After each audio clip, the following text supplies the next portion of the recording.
o Marquinhos disse, o Peru vem crescendo a cada ano que passa É e isso. tal. E foi um jogo pau a pau, né? Não tem jeito. Mas no final deu brasa. Jogada ensaiada, né? Marquinhos e Neymar tem muitos anos, né, de parceria, Verdade. né? E tal. Então um conhece o outro e tal. O Neymar sempre foi o cobrador de escanteios do PSG e o Marquinhos sempre esteve presente na área. E acabou saindo o gol com um gostinho de Paris, e já que os dois estavam jogando juntos até pouco tempinho, né? E aí sai o gol do Brasil.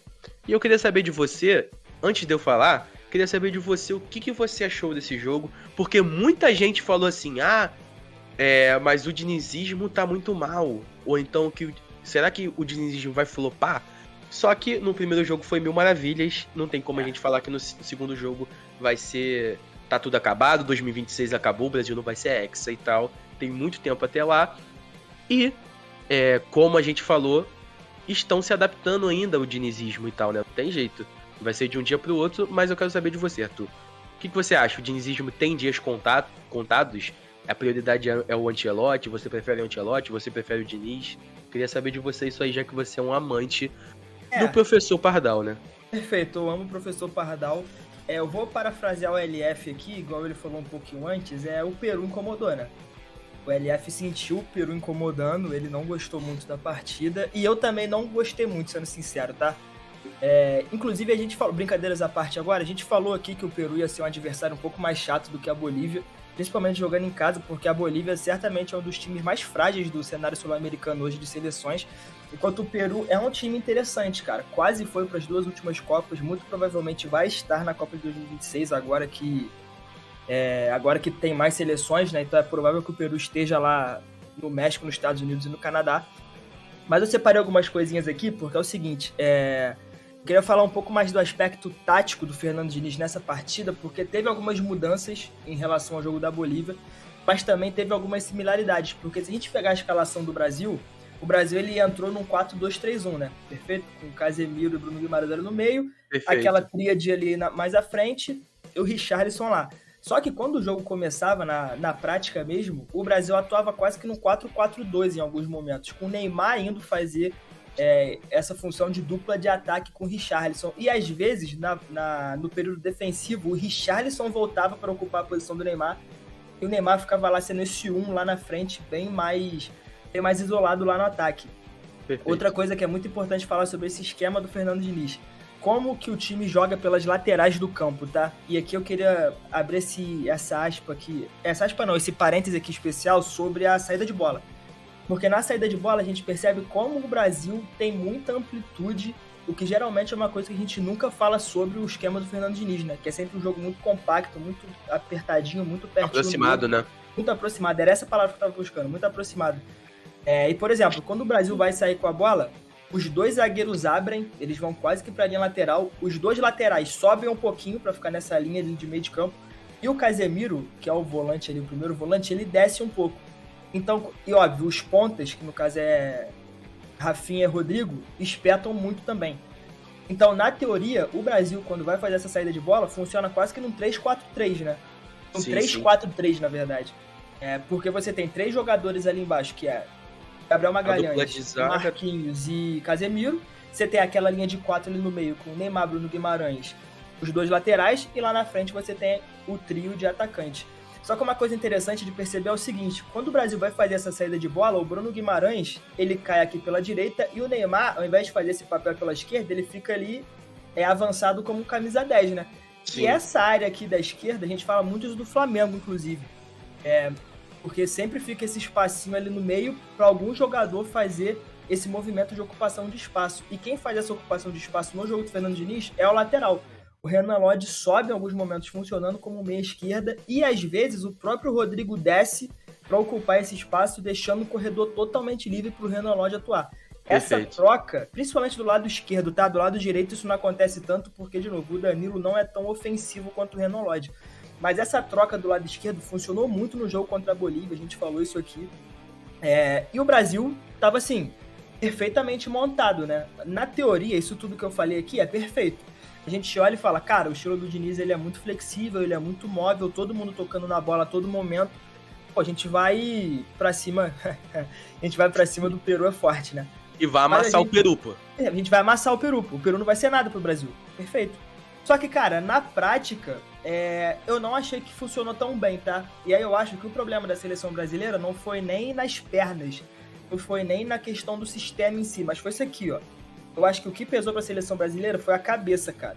Porque Achou nervosa? Achou a seleção nervosa? Achei a seleção afobada. Não achei nervosa, Perfeito. achei afobada. E eu acho que a partida que sintetiza melhor isso é a partida do Casemiro, cara.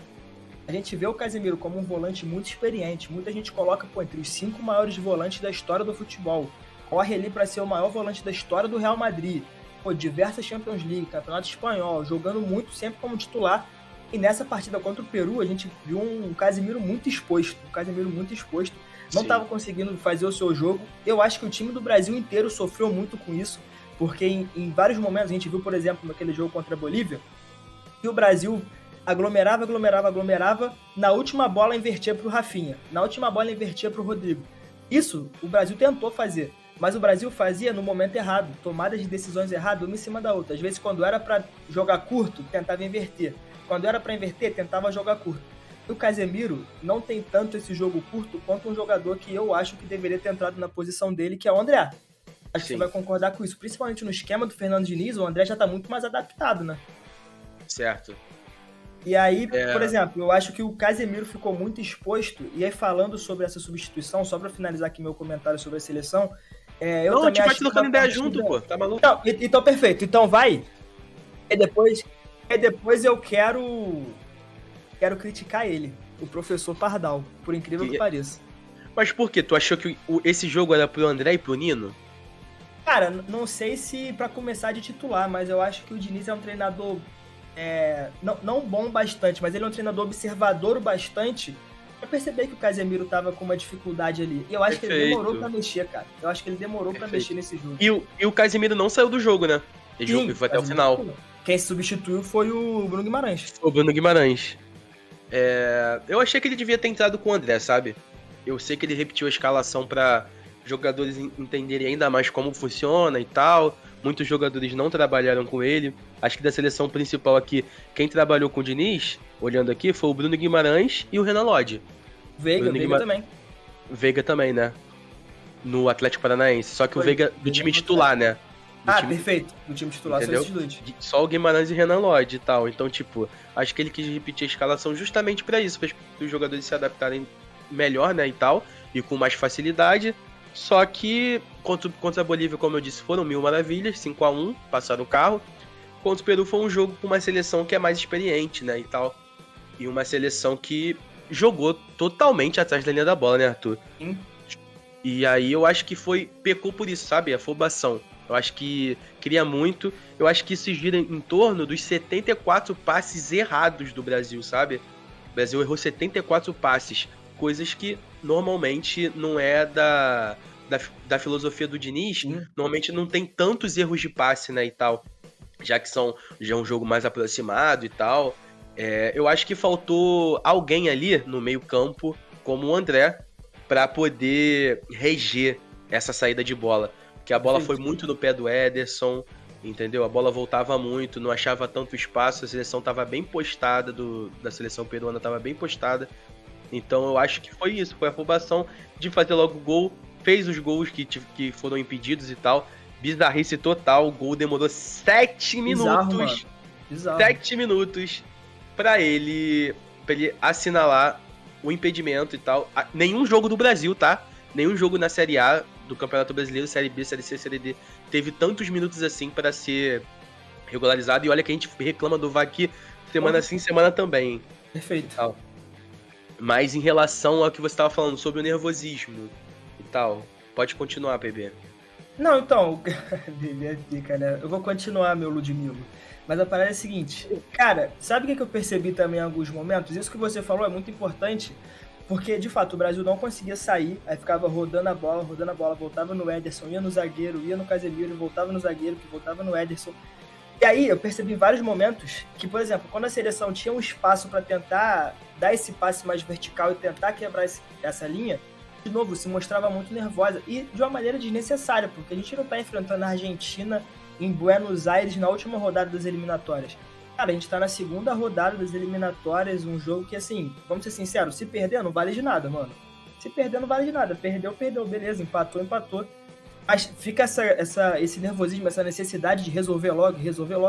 Que o Brasil acabou pecando em coisas bobinhas, tipo, passe vertical que os jogadores dão toda hora nos clubes, erraram. Pô, a bola com o goleiro, caramba, aí o Ederson fica nervoso, dá um chutão nada a ver que não precisava. Aí vai tentar sair jogando, dá um passe errado, que ele dá 10 vezes certo no jogo no Manchester City. Pô, e de novo, o que me irritou, não me irritou, mas o que me chamou a atenção foi a tomada de decisão errada, cara. Porque a bola tá, aquele estilinho do Diniz. Tamo aqui do lado esquerdo. Pô, o jogador passou, ao invés dele dar a bola no jogador, aí ele vira o corpo e tenta inverter e erra o passe. Por isso que eu concordo com você quando você fala que faltou um jogador igual o André, porque o Casemiro não é esse cara de jogar curto. Não é. Ele não é esse cara de jogar curto. Ele é o cara do lançamento, né, cara? Perfeito. Ele pegou, levantou a cabeça e joga. Pegou, levantou a cabeça, desarmou, deu ali no outro jogador pro cara construir. O André, ele também sabe destruir as jogadas do time adversário, mas ele é muito mais construtor do que o Casemiro. Muito mais construtor. Então, pô, sei lá, achei um pouco afobado. E falando sobre o Diniz, ele tem um pouco essa Isso fama que eu ia falar, quais foram os erros? Qual foram os erros? Não, eu achei que ele demorou muito a mexer, cara. Ele tem essa fama, né, de, não mexe tanto no time, demora pra mexer e tudo mais. Cara, o Gabriel Martinelli, por exemplo, que foi quem fez a jogada que levou ao escanteio que o Neymar bateu e fez o gol, pô, ele entrou aos 85 do segundo tempo. E destruiu, tá? Em pouco tempo. Vou ser sincero aqui pra você, não sei se você teve essa mesma sensação, mas quando o Vini Júnior foi cortado, eu pensei, pô, o Martinelli vai começar na esquerda e o Rodrigo na direita, né? Talvez alguém ali... Até porque o Martinelli no Arsenal joga na esquerda, o Rodrigo joga pela direita, né? Pela direita. Pô, e ele jogou pra cacete na Copa, pô, o Martinelli.